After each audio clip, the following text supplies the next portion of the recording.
Hi guys, आज अपन पढ़ेंगे section 24 CrPC का। ठीक है। सेक्शन 24 क्या है? Public prosecutor. पब्लिक प्रोसिक्यूटर कौन होते हैं, पहले ये जान लेते हैं। अच्छा, हम लोगों ने आसपास ये सुना है कि सरकारी वकील है, वही पब्लिक प्रोसिक्यूटर होता है। तो भाई साहब क्या होता है, स्टेट गवर्नमेंट या सेंट्रल गवर्नमेंट का कोई भी केस होगा उसको रिप्रेजेंट पब्लिक प्रोसिक्यूटर ही करती है। ठीक है, चलो पढ़ते हैं इसके अंदर क्या लिखा हुआ है। पब्लिक प्रोसिक्यूटर, ठीक है, फर्स्ट क्लॉज देखते हैं। For every high court the central government और the state government shall after consultations with high court appoint a public prosecutor and may also appoint one or more additional public prosecutor for conducting in such court any prosecution, appeal or other proceeding on behalf of central government और state government as the case में be. अच्छा, क्या है इसके अंदर देखते हैं, पढ़ लेते हैं। पढ़ तो लिया, अब समझ लेते हैं। अगर हाई कोर्ट में रिप्रेजेंट करना है सेंट्रल गवर्नमेंट या फिर स्टेट गवर्नमेंट को, तो फिर वो पब्लिक प्रोसिक्यूटर या फिर एडिशनल पब्लिक प्रोसिक्यूटर को रिप्रेजेंट करेगा। ठीक है, after the consultation of high court. पहला पॉइंट ये बोलता है, अगर हाई कोर्ट में रिप्रेजेंट करना है सेंट्रल गवर्नमेंट को या फिर स्टेट गवर्नमेंट को, तो फिर पब्लिक प्रोसिक्यूटर या फिर एडिशनल पब्लिक प्रोसिक्यूटर का रिप्रेजेंट करना जरूरी है after the consultation of high court. ठीक है, पहला पॉइंट। दूसरा पॉइंट, द सेंट्रल गवर्नमेंट में अपॉइंट वन और मोर public prosecutor for the purpose of conducting any case or a class of cases in any district or local area। अगर central government को district में किसी केस को represent करना है तो भी वो पब्लिक प्रोसिक्यूटर ही अपॉइंट कर सकता है। ठीक है, दूसरा पॉइंट भी समझ में आ गया होगा। तीसरा देख लेते हैं क्या है।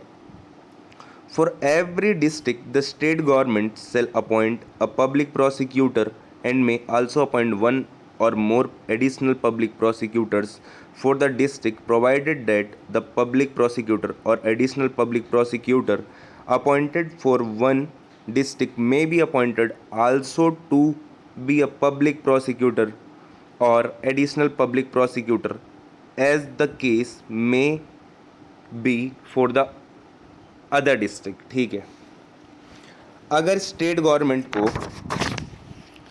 डिस्ट्रिक्ट में किसी केस को रिप्रेजेंट करना है तो भी वो पब्लिक प्रोसिक्यूटर या फिर एडिशनल पब्लिक प्रोसिक्यूटर ही करेगा।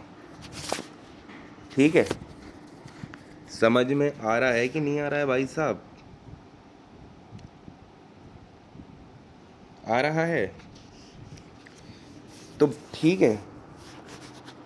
क्या है, अगर स्टेट गवर्नमेंट को डिस्ट्रिक्ट में किसी केस को रिप्रेजेंट करना है तो भी पब्लिक प्रोसिक्यूटर या फिर एडिशनल पब्लिक प्रोसिक्यूटर ही करेगा। चौथा पॉइंट देख लेते हैं। The district magistrate shall in the consultation with the session जज prepare a panel of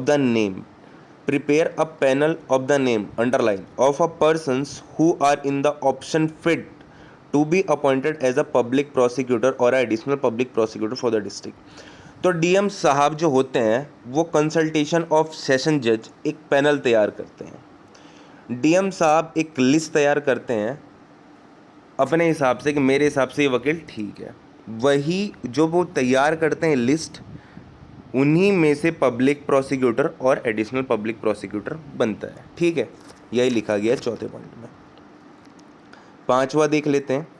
no person shall be appointed by the state government as the public prosecutor और additional public prosecutor for the district unless his name appears in the panel of the name prepared by the district magistrate under the सब section 4। ठीक है, कोई भी state government है तब तक appoint नहीं करेगा जब तक उसका नाम डीएम ने बनाई जो लिस्ट, जो डीएम साहब ने बनाई है लिस्ट, उसमें ना हो after the consultation of session जज। ठीक है, notwithstanding anything contain in the sub section 5 where the state exit the regular. ये कुछ काम का नहीं है, छठवा कुछ काम का नहीं। सातवां देखते हैं क्या है। A person shall be eligible to be appoint a public prosecutor और an additional public prosecutor under subsection 1 और सबसेक्शन 2 और सबसेक्शन 3 सबसेक्शन 6 only if he has been in a practice as an advocate not less than 7 year। इसमें इतना ही ध्यान रखना है, 7 year का एक्सपीरियंस होना चाहिए पब्लिक प्रोसिक्यूटर या फिर एडिशनल पब्लिक प्रोसिक्यूटर होना चाहिए। ठीक है, इतना ही है। 8वां देख लेते हैं। द सेंट्रल गवर्नमेंट और the state government may appoint for the purpose of any case or a class of cases a person who has been in a practice as an advocate for not less than 10 years as a special public prosecutor। क्या है, special public prosecutor appoint कर रहे हैं तो कम से कम 10 साल का experience होना चाहिए। इतनी ही बात बोली गई है 8वें में। 9वां भी कुछ काम का नहीं है। अब इसमें एक चीज़ देख लेते हैं, इसमें क्वेश्चन क्या क्या बन सकते हैं। पहला क्वेश्चन बन सकता है पब्लिक प्रोसिक्यूटर कौन से सेक्शन में दिया हुआ है, सेक्शन 24 में दिया हुआ है। दूसरा क्वेश्चन ये बन सकता है पब्लिक प्रोसिक्यूटर कौन अपॉइंट करता है, स्टेट गवर्नमेंट करता है। तीसरा ये बन सकता है पब्लिक प्रोसिक्यूटर या एडिशनल पब्लिक प्रोसिक्यूटर के लिए कितने साल का एक्सपीरियंस चाहिए, 7 साल का एक्सपीरियंस चाहिए। चौथा ये बन सकता है स्पेशल पब्लिक प्रोसिक्यूटर के लिए कितने साल का एक्सपीरियंस चाहिए, 10 साल का एक्सपीरियंस चाहिए। 4 में से 5वां क्वेश्चन आएगा नहीं। पहला पब्लिक प्रोसिक्यूटर कौन से सेक्शन में, 24 में। दूसरा पब्लिक प्रोसिक्यूटर कौन अपॉइंट करता है, स्टेट गवर्नमेंट। कितना एक्सपीरियंस चाहिए public prosecutor additional public prosecutor को, 7 साल का। चौथा स्पेशल पब्लिक प्रोसिक्यूटर के लिए कितने साल का एक्सपीरियंस चाहिए, 10 साल का एक्सपीरियंस चाहिए। ठीक है गाइस, सेक्शन 24 यहीं पे कंप्लीट हो जाता है। नेक्स्ट वीडियोस 25 से देखते हैं 30 तक। ओके।